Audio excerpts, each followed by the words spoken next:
সবসময় বলা হয়। আশা করি আপনারা বুঝতে পারছেন আমার কথা। অনেক রাজনৈতিক দল, বাংলাদেশের অনেক বৃহৎ রাজনৈতিক দল, তারা বলছে যে এই সরকারের উচিত একটি সংস্কার করে, যেহেতু না করলেই নয়, এরকম সংস্কার করে একটি জাতীয় নির্বাচন দেওয়া এবং এই নির্বাচনের মাধ্যমে জনগণের ভোটে যারা নির্বাচিত হবে সেই নির্বাচিত সরকার তারা রাষ্ট্র সংস্কার করবে। এই বিষয়ে আপনারা কী মনে করছেন? অনেক রাজনৈতিক দল অনেক কিছু বলতে পারে, তবে রাজনৈতিক দলগুলোর কথা কীভাবে মানে কী মনে করে হয় এটা আমরা জনগণ জানি। আসলে রাজনৈতিক দলগুলোর সাথে আমাদের জনগণের কখনো কথা সবসময় এক হয় না।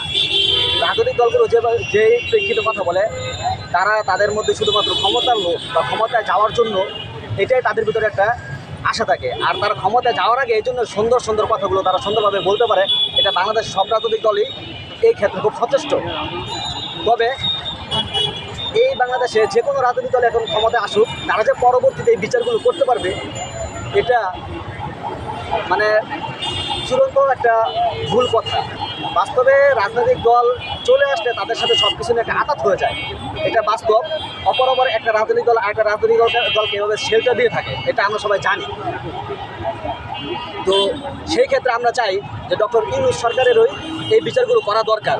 আর ডক্টর ইউনূস সরকার ছাড়া অন্য কেউ এই বিচারগুলো করবেও না। আর আমি আরেকটা কথা বলতে চাই, যারা এখন নির্বাচন করতে বলে যে স্বল্প সংস্কার করে নির্বাচন করা হয়, এটা আসলে প্রকৃতপক্ষে জনগণের কথা নয়। জনগণ চায় যে এমন একটা সংস্কার করা দরকার বাংলাদেশে, যেই সংস্কারের পর এই বাংলাদেশে আর কোনো স্বৈরাচার কায়েম হতে পারবে না। আর অল্প সংস্কার করলে বাংলাদেশে স্বৈরাচারতন্ত্র বা এটা থেকে যাবে। আমরা চাই রাষ্ট্রের মৌলিক কিছু সংস্কার, যার পরে কোনো দল ক্ষমতায় আসার পর তারা চিরস্থায়ীভাবে আর ক্ষমতায় থাকতে পারবে না। যখনই আমাদের জনগণের মনে হবে যে এই সরকারটা স্বৈরাচার হতে চলবে, তাকে যেন আমরা নামাতে পারি, এমন একটা সংস্কার বাংলাদেশে করা দরকার। আর আমি ডক্টর ইউনূস সরকারের ব্যাপারে আরেকটা কথা বলতে চাই, ওনাকে যে কারণে ক্ষমতায় আনা হয়েছে তার মধ্যে অন্যতম একটা কারণ ছিল যে তিনি কি সকল শহীদদের বিচার করবে, যাদেরকে শহীদ করা হয়েছে। এই স্বৈরাচার সরকারের সকল দোষরদের বিচার করবে যারা গণহত্যা ঘটাইছে। এখন এই ক্ষেত্রে যারা গণহত্যার বিচারের আগে যারা নির্বাচন করে, তারা সকল শহীদদের সাথে, শহীদদের পরিবারের সাথে বেমানি করতেছে। আর যারা বলতেছে যে আওয়ামী লীগকে পুনরায় আবার এই দেশে নির্বাচন করতে দিবে বা নির্বাচন করতে স্পেস করে দিবে, আমি মনে করি যে যারা আমরা এই সরকারকে তাড়ানোর জন্য রক্ত দিছে এবং শহীদ হয়েছে, এই সরকার যদি আওয়ামী লীগ যদি বাংলাদেশে আবার নির্বাচন করতে চায়, তাহলে কোনো শহীদ পরিবার আবার বসে থাকবে না। এটা বিএনপি বলুক, আর সেনাপ্রধান ওয়াকারুজ্জামানই বলুক, আর রাষ্ট্রপতি চুপ্পু সাবি বলুক, তাদের এটা খুব ভালো করে জানা দরকার। তারা যদি আওয়ামী লীগকে কোনো রকম স্পেস করে দিতে চায়, বাংলাদেশের সেই শহীদ পরিবার সহ আমরা সবাই আবার তাদের বিরুদ্ধে কি আবার মাঠে নামবো ইনশাআল্লাহ। কিন্তু আমি ইতিমধ্যে শুনেছি, আপনাকে একটা প্রশ্ন, আমরা ইতিমধ্যে শুনেছি জনাব তারেক রহমান বলেছে যে কোনো ফেসিবাদকে, কোনো আগ্রাসনকে বিএনপিতে কোনো রকমের জায়গা দেওয়া হবে না, বরঞ্চ বিএনপির প্রতিবাদ ও আগ্রাসনের বিরুদ্ধে, ফেসিবাদের বিরুদ্ধে। এই বিষয়ে আপনি কি বলবেন? তারেক রহমানের বক্তব্যের বিষয়টাকে তুলে ধরলাম, এটা আপনি কি বলবেন? এই বিষয়ে আমি আপনাকে বলতে চাই, প্রথমে যেটা বলতে চাই, উনি তো ওনার তরফ থেকে ক্লিয়ার করে দিয়েছে যে কোনো রকমের ফেসিবাদকে তারেক রহমান বিএনপিতে কোনো রকমের প্রশ্রয় দেবে না, পরিষ্কার সুরে বলেছে। এখন এই বিষয়ে আপনাদের কতটুকু আস্থা আছে?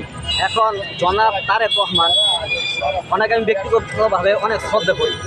উনি আমার সবচেয়ে পছন্দের ব্যক্তি, শহীদ প্রেসিডেন্ট জিয়াউর রহমানের সন্তান।